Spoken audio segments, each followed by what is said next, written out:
יוסף והאחים הקדושים קוברים את יעקב אבינו.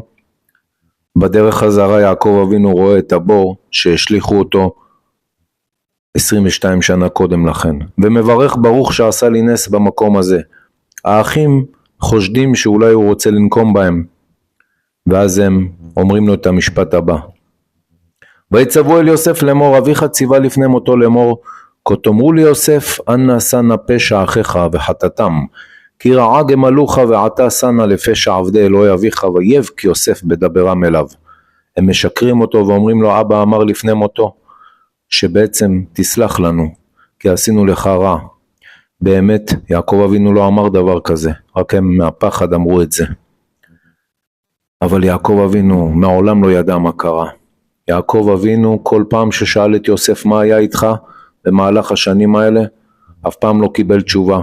יוסף הוא צדיק עד הסוף, הוא מוותר בצורה שלא משתמעת לשני פנים, מוותר עד הסוף, וכך הוא מגיב בבכי: וילכו גם אחיו ויפלו לפניו ויאמרו, הננו לך לעבדים. מבקשים ממנו סליחה ואומרים לו, הנה אנחנו מוכנים להיות לך לעבדים. ויאמר עליהם יוסף, אל תיראו, כי התחת אלוהים אני, אל תפחדו, אני לא איש של נקמות, אני מאמין בבורא עולם. נכון, אתם חשבתם לעשות לי רע ולפגוע בי, אבל הקדוש ברוך הוא יש לו החלטות משלו, בדרך הרע קוראים דברים טובים. וכך הוא אומר להם, ואתם חשבתם עלי רעה, אלוהים חשבה לטובה, למען עשה כיום הזה להחיות עם רב. הרבה פעמים בחיים שלנו אנחנו רואים שאנשים מנסים לפגוע בנו, אבל אם נחזיק באמונה ובביטחון, נדע שההמשך יהיה מלוכה, יהיה מקום של טוב, מקום של כוח.